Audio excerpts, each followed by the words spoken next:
I'm Josh Klekamp, a product designer, and this is UX Pursuit. Welcome to UX Pursuit, a podcast dedicated to the unique stories and journeys of UX practitioners, how they got where they are today, what hurdles they overcame, and what advice they have for those currently pursuing a thriving career in UX. I'm Tim Bridgham, your host, and my hope is that these conversations might help and inspire those who are currently on their own UX pursuit. Before we jump into the conversation with Josh, I have a request for all those listeners out there. I need your UX career questions for the final episode of the season. We'll have a panel of UXers ready to answer your questions, so if you have questions, and I'm sure you have questions, please email me at hello@uxpursuit.com, and we'll do our best to answer them all. Josh and I's UX paths have crossed a few times, and when I thought about who I wanted to chat with for this podcast, it was a no-brainer to include Josh. He is not only a multi-skilled designer, he's also a passionate advocate for supporting those who are just entering the UX world. In our conversation, he shares about the importance of relationships and how that has shaped his UX career. Well, Josh, thank you so much for taking time to chat today. Really looking forward to hearing more about your story and your journey in UX. And so I think we should just dive in. So maybe we can start at the beginning. Where did your UX journey begin? I'd say my career in UX was very accidental. I started off, studying undergrad as a visual designer. And that was primarily because the school that I attended didn't have the degree that I actually wanted to study. What was the degree? Photography. Photography. Okay. Yeah. So I got into photography essentially my freshman year of college. Like I grew up in a small farming community in the middle of Missouri. So the idea of art and digital photography was nowhere on my radar. I mean, not at all. But when I got to college, it was something that I discovered very quickly and decided that was something I wanted to pursue.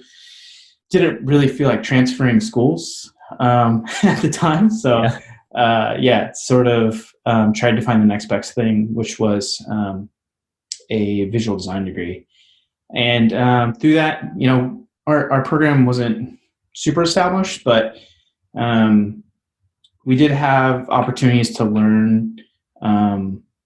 We had some really lightweight front end classes as design students, which was cool.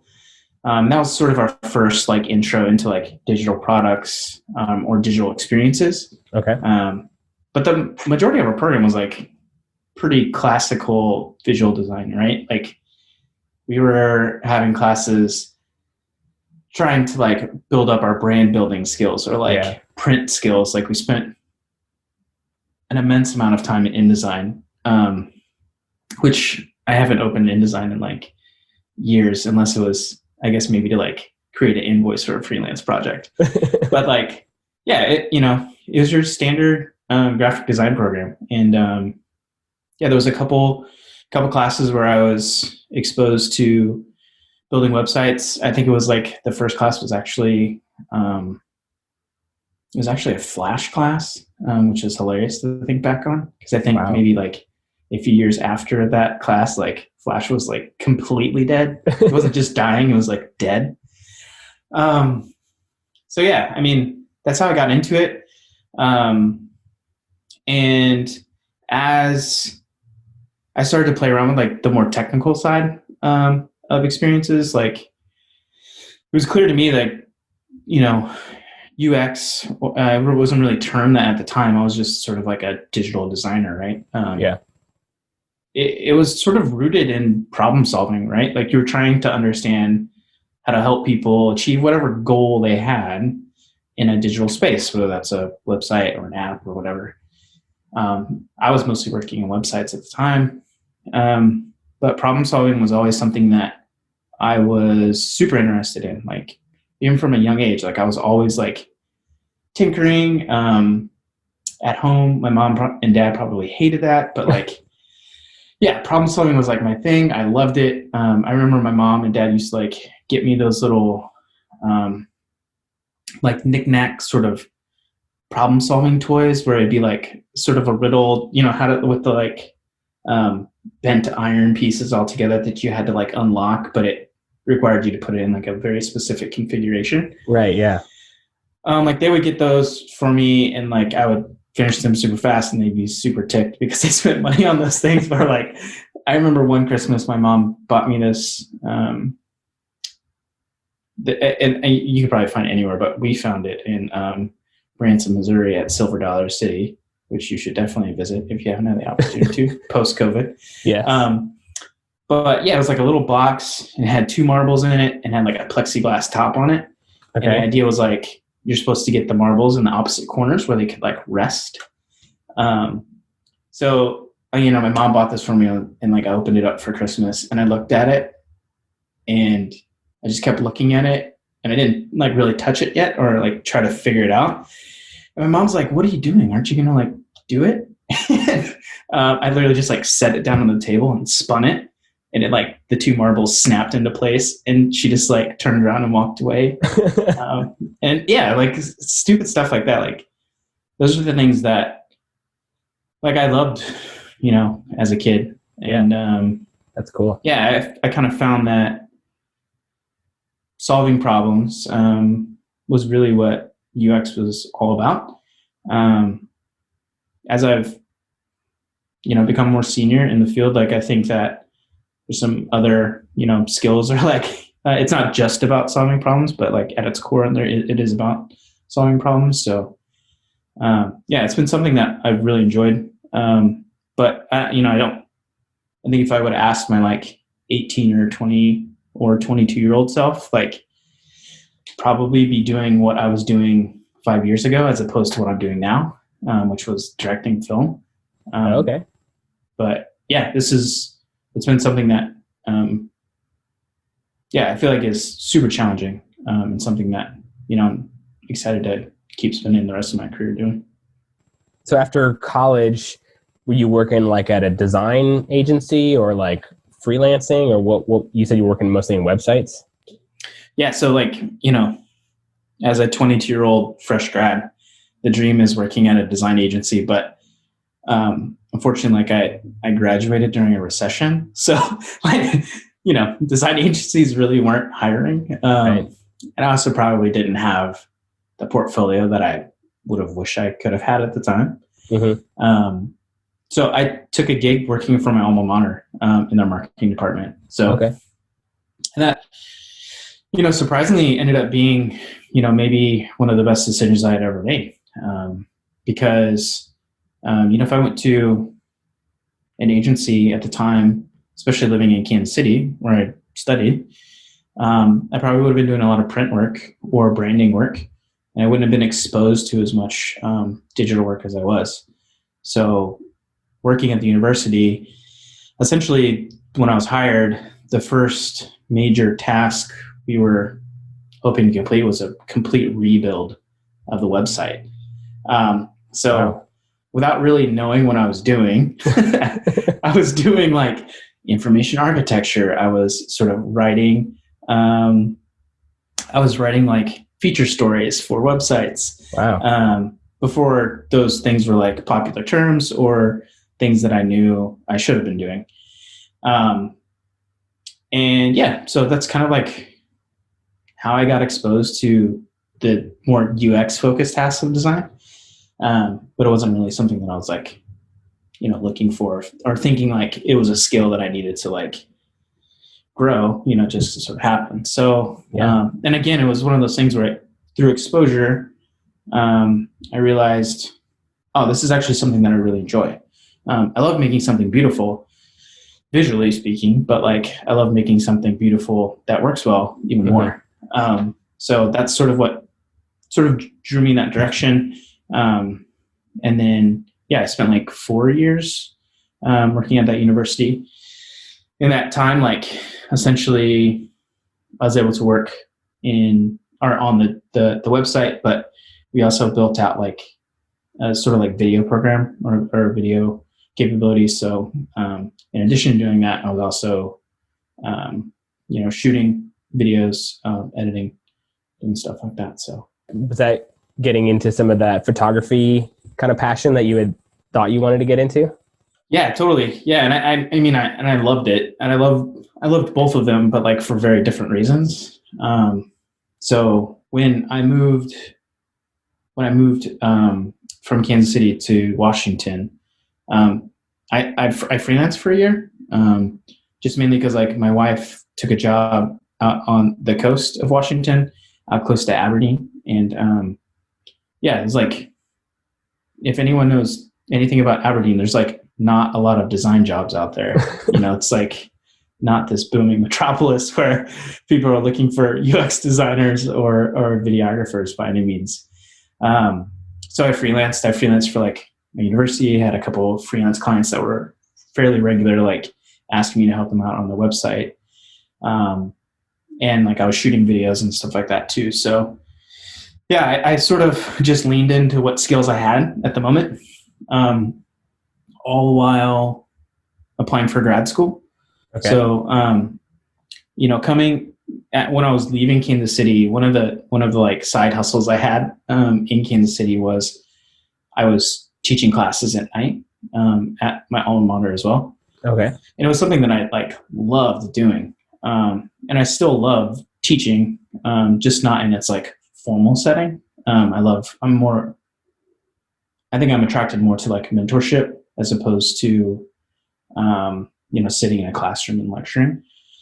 But so I applied to grad school thinking I wanted to teach, and I ended up getting into the UW program, which was kind of a miracle. Like when I think back to it, because one, it's not super easy program to get into, but two, I think I didn't really have like a singular, like unified way of presenting myself.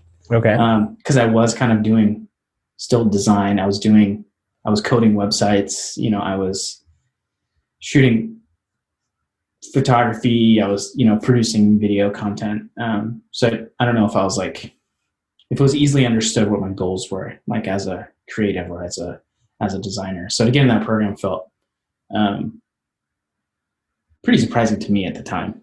Yeah. What was that, like a master's in visual design? So yeah, it's a master's it's a master's of design. And at the UW, they have 3 separate tracks. Okay. So they have your industrial design track, your visual communications design track, and an interaction design track. I'd say for the most part, and the program may have changed since I was there, but they don't put too much weight in like the track that you're studying. They sort of have requirements that you take classes and take master level studio classes, studio and sort of, I forget what the other term that they use, but it was more like discussion, reading, research, stuff like that. Okay.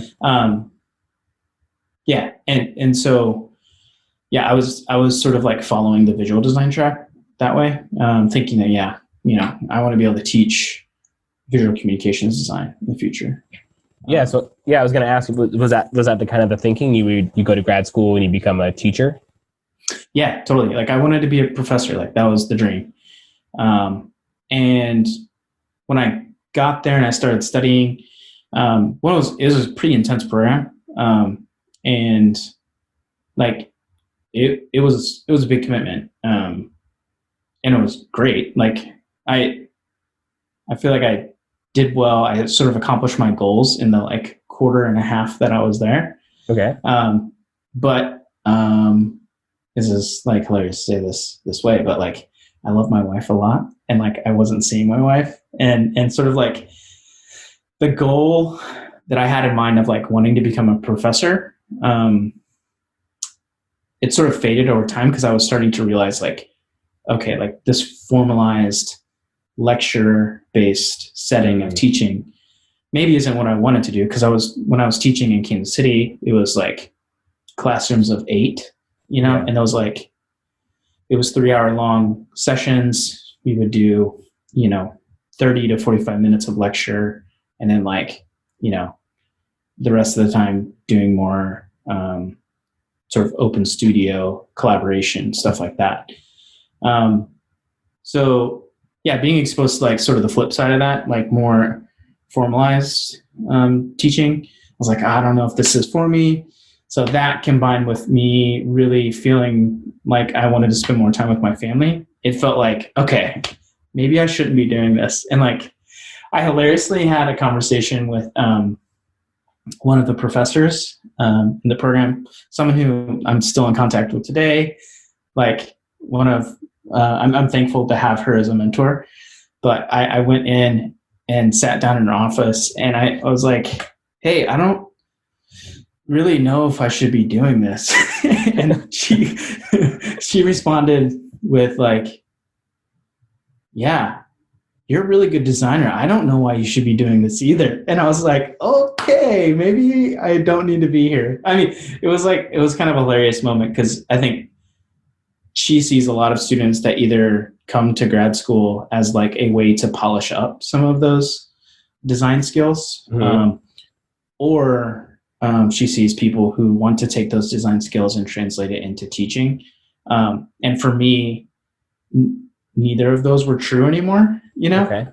So she was kind of like, hey, if you don't actually have a goal in mind, like don't spend the money to be here, right? Like this is a waste of time for you, which I thought was like such a designer way to put it. Like we're just like so pragmatic, and it's, you know, it came down to like, is this needed? No. Okay, then you should probably not include it.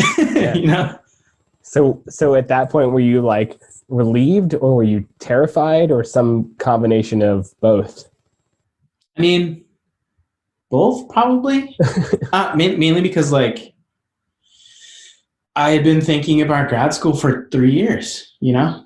I thought like going through and getting this degree was like my ticket to a career. And like, I joke about this all the time, but like I grew up the son of a Marine and like a Japanese lady. So there's a lot of pressure to like do well in life and work hard and like, you know, achieve the goals that you have in life. And, quitting the program that you sort of like put on a pedestal and hoped would sort of clear the path for you to a career felt very weird and very like disturbing to me at the time.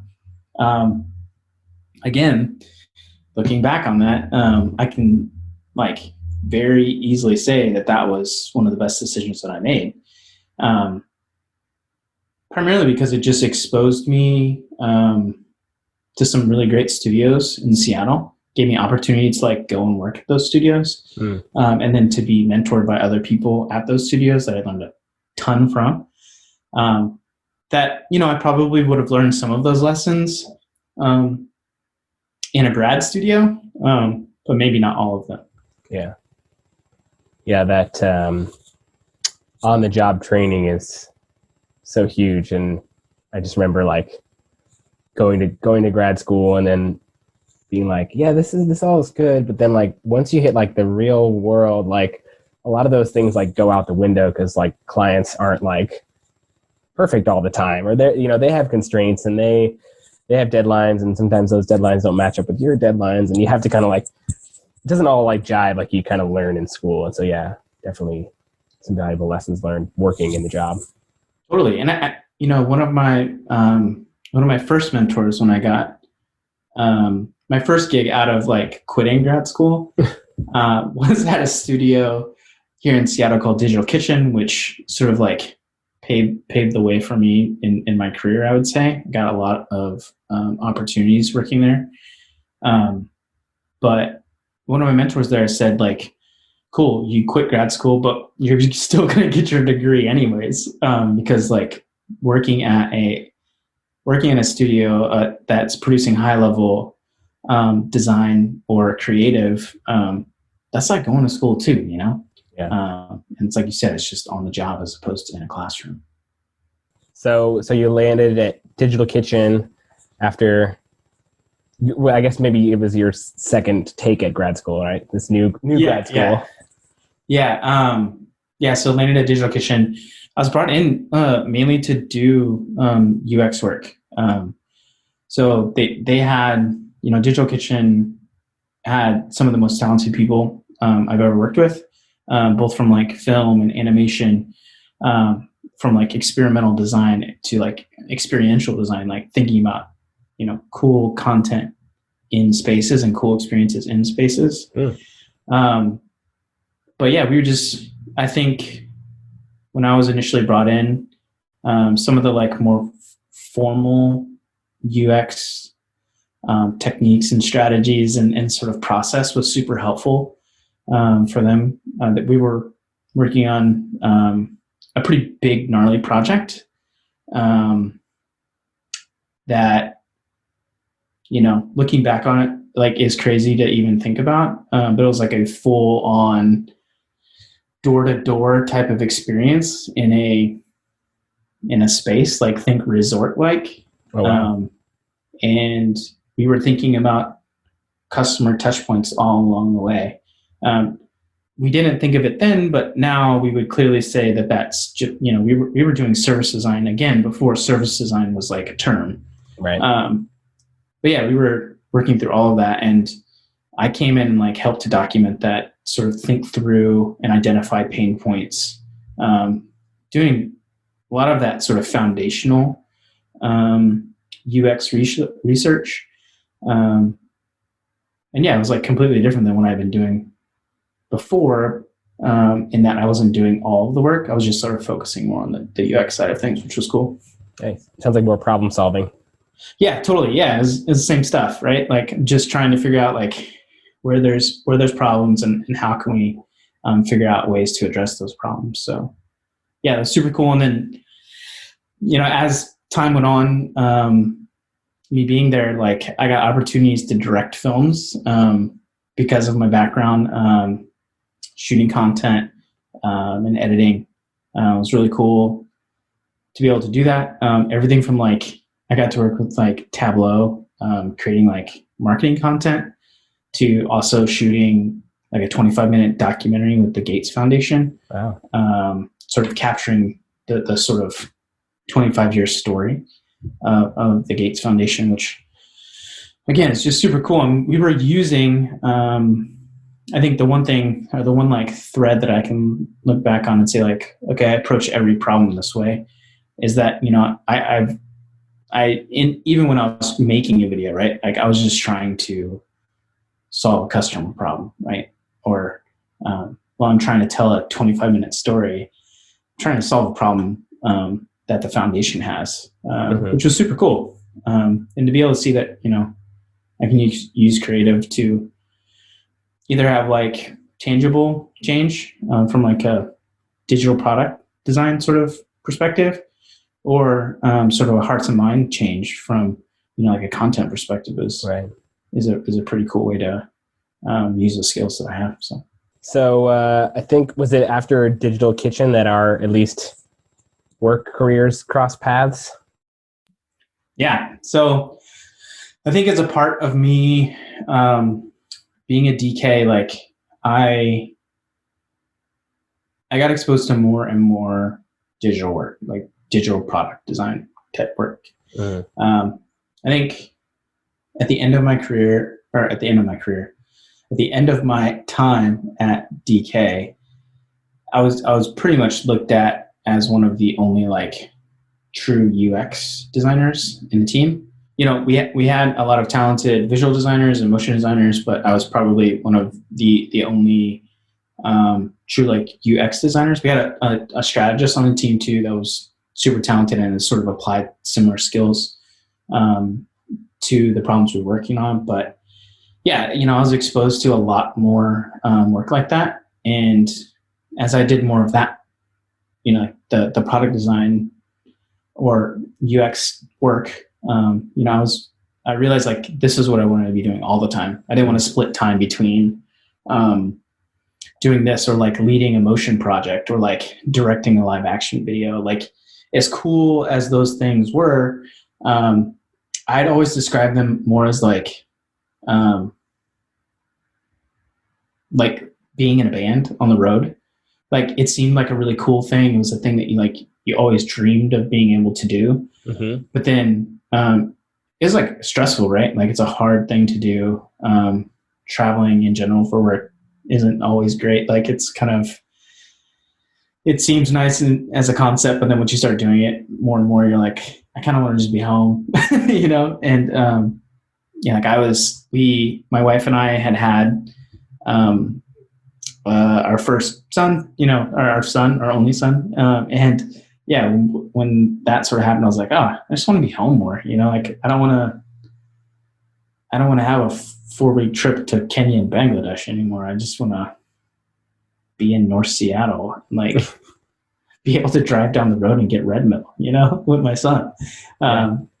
But yeah, it was kind of a little shift for me. I feel like from like my last 2 years at DK, I feel like I went from being like a 20 something to like a 50-year-old man who just wants to be home all the time. But yeah, it was just a sort of a mental shift for me. And I felt like design was going to enable that for me.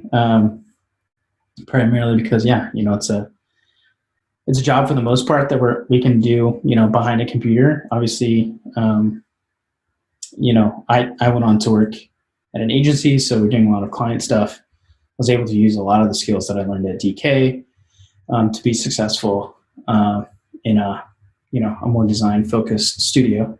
But yeah, it was a good transition, and like I think from a day to day, like I feel much more passionate about the things that I'm working on now, because they're those sorts of problems that I want to be working on, and they affect everybody from like the most significant to the least significant, and I think while being able to create beautiful motion pieces or like beautiful films is really impactful work, I feel like I'm able to really sort of move the needle more personally in design. Mm-hmm. So you have a lot of experience. It sounds like, after moving to Seattle with freelance and working in consultancies for clients, and now you're working as an in-house product designer. How has that transition been from consultancy to in-house? Yeah, it's been good and bad all at the same time. I'd say that one of the things that I always loved about working in studios was the variety. And I think any designer who's worked in studios versus in-house would say the same thing. The other thing that I feel like, is another major difference for me personally is just,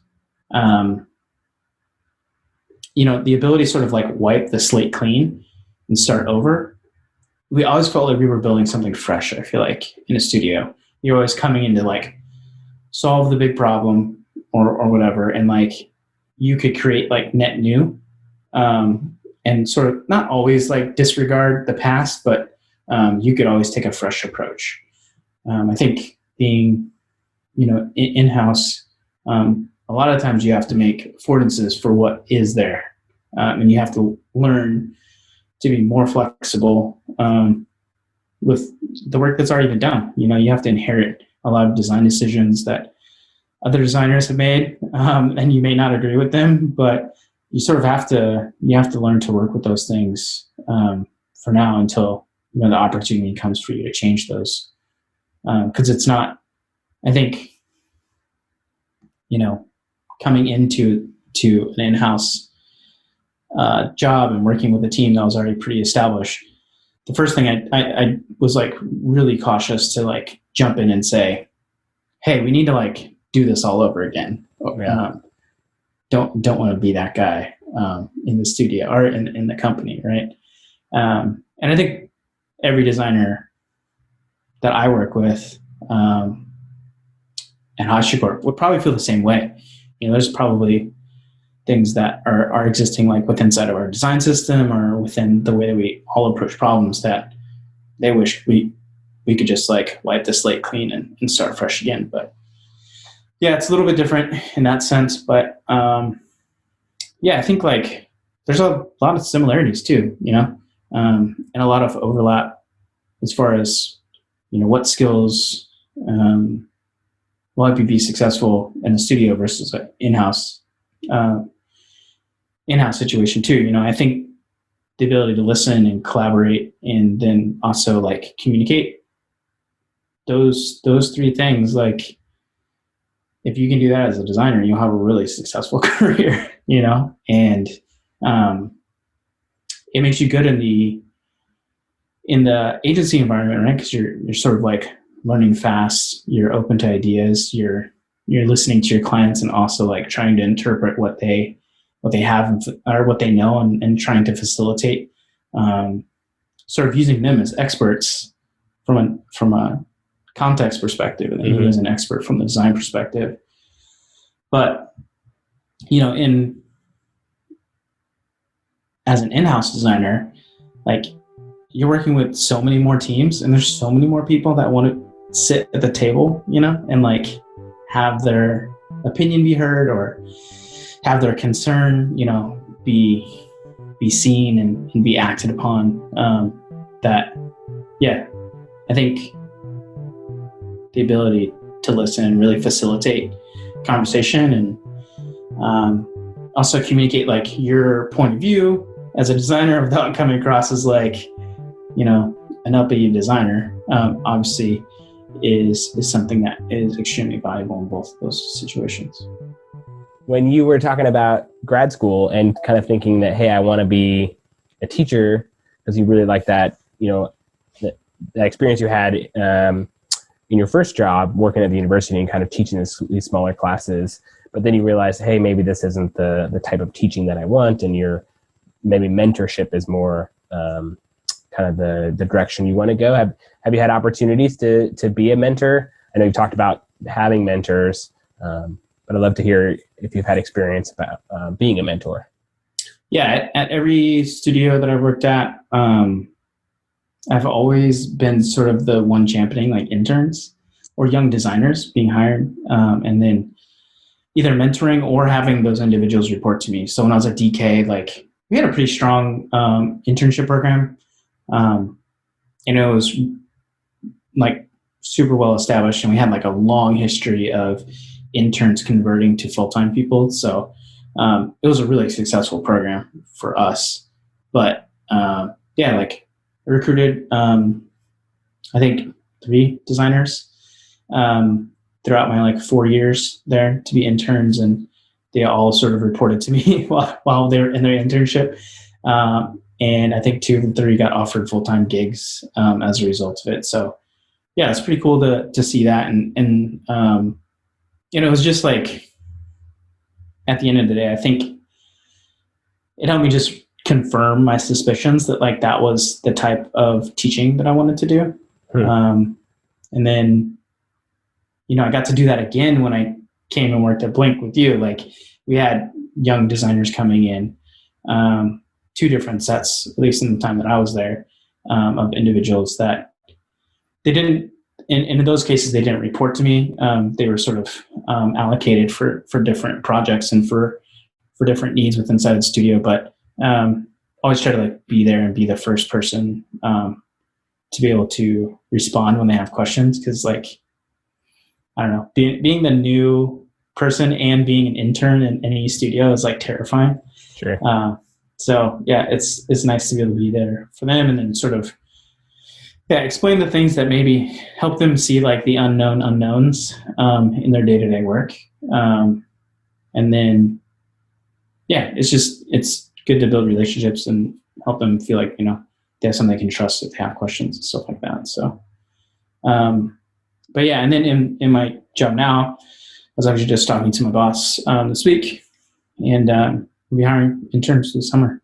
So that'll be really cool to have another opportunity to mentor and hopefully recruit an intern for more post work. So it sounds like you've had a lot of experience in kind of some more actual structured mentors, and then kind of like just around the studio. What tips or what advice would you give to mentees or folks who are looking to find a mentor, or like want to utilize that to grow their skills? Yeah, I think that probably like two things that almost contradict each other. Okay. Like the first one is like, yeah, be be willing to learn on your own, like get uncomfortable with sort of like ambiguity, like do research. Like, I don't know, as a young designer, like Google was my best friend, like I was just like, I was searching online for ideas or for answers to questions that I had as a designer. Like I even do that now. Like there's certain things or like skills, like more tactile, like skills or ways to approach problems that like I don't remember them all. Like it's not your job to like remember all the things, right? It's like, but if you can develop a skill or the skills early on to like be able to find solutions or to know how to, like find ways to then find a solution. I think that is a skill and it's a piece of advice that like will take you much farther than you think. Because, in the studio, the most talented person in the studio still doesn't know everything, and they most likely are like inherently very curious. So they just want to go find more answers to questions that they have. So don't feel like, just because you don't know, that you're failing by any means, right? Just like seek out those answers, I would say. And then the other thing, which kind of contradicts this in the sense of like you should be seeking this out by yourself, is that like don't feel like you can't ask people questions, which is obviously like good in any job. But I'd say that for the most part, every designer in the studio wants you to succeed. Like no one wants you to fail, because I think one part of it's like it's a reflection on them for not helping you succeed. But whatever project you're working on, or whether that you're working in-house on a product or you're working in a studio on a project, they want that to be successful too. Like it's not no one's trying to like win awards for being the best studio or the best designer in the studio, right? Like you want to be the best studio. Mm-hmm. So being able to reach out to those individuals is always super helpful. But yeah, I think that like those would be my two. Maybe I have one more. Like I would always say like volunteer for something that's just outside of your skill set. Like I don't know how many times this has happened to me, but like someone will come to me and say, "Hey, can you do that?" And it's like, yeah, I mean, I could. So I guess I'm going to, sort of thing, and then before you know it, like, you're directing a 25-minute video for a nonprofit, or you're like, creating a envisioning video with like hundreds of screens and animating all of those things. Just because you know how to like move a couple keyframes, yeah.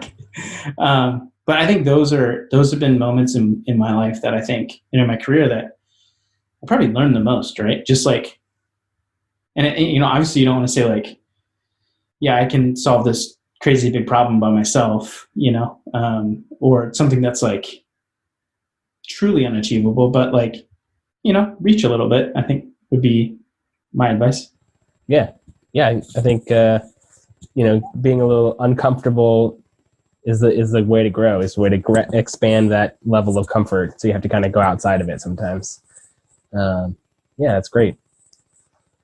So what's next? What's next on the horizon? What are you thinking about in your UX career down the line? Or is it just the project you're working on now? Or are you thinking, okay, maybe actually I am going to be a teacher in 20 years, professor?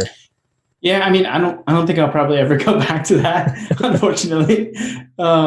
It's a cool career. I mean, like the idea of being at a university and teaching sounds wonderful, but I just know myself well enough that like what I love about teaching is relationships, and I don't know that like I'd be able to, you know, I don't know that I'd be able to develop the relationships in a university setting the way that I would ideally like to. And I think like I have the ability to do that in working in-house at a company, or like in the future working at a studio again. I think for me, those are opportunities, and ways that we need to, like as designers, give back, right? Like some people should be professors, and we need more professors in studios and working at companies too, because there's some gnarly problems to solve, and if we're not doing our jobs to build up junior designers into senior designers and senior designers into design directors, I don't know if we're doing our jobs. Yeah, Josh, thanks for talking through your story, and it's awesome to hear where like that problem solving knack comes in, and where like relationship comes in as a priority for you, with like your family and relationships, and trying to grow young folks and give people an opportunity. I know I wouldn't be where I am if I didn't have people who were saying, yeah, you're the IT guy, we'll give you a shot at moderating some sessions. So that's awesome. If people wanted to learn more about you, where can they do that? Yeah, you can find some of my work. I'll be honest, like much of the work that I've done, in the last 3 to 4 years is NDA, just being that I worked at a studio or studios. But you can find me at joshklekamp.com. Social stuff's on there too, email. Be happy to grab virtual coffees or whatever for now. But yeah, I love, chatting and meeting design folks in the city or elsewhere too. It's just good to like, meet people in the field. And I think that like the more relationships we build from, different companies to different studios and within the organizations that we work in, like, be able to spread ideas and build relationships is always a good thing inside of our community. So sweet, man. Well, thank you again. Yeah, no problem. Thank you again, Josh, for being a guest on the podcast and telling your UX story. I can vouch for Josh's desire to give opportunities to those trying to get into UX. When I first started my transition, he gave me a chance to collaborate with him on a website redesign side project, which gave me a glimpse into some of that early consulting work Josh was talking about. One other thing that Josh shared that I think is super interesting is how he feels that UX, at the core, is all about problem solving. And those skills of listening, collaborating, and communicating he mentioned are definitely key to effectively and creatively solving problems.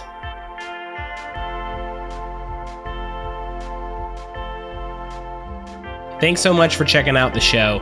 If you're thinking about or pursuing a career in UX or currently work in UX, I hope you find these discussions informative and helpful. You can find UX Pursuit wherever you listen to podcasts. Subscribe now, and if you know others pursuing a career in UX, please tell them about the show. To learn more about me or all the guests on the show, head over to uxpursuit.com. And don't forget to email me at hello@uxpursuit.com with your UX career questions for our final episode of the season.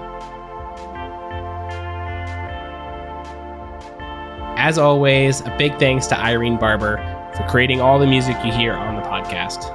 Be sure to check out her music under the artist name Nearby on Spotify or at nearbymusic.bandcamp.com. Again, thanks so much for listening. I'm Tim Bridgham, a senior UX researcher, and this is UX Pursuit.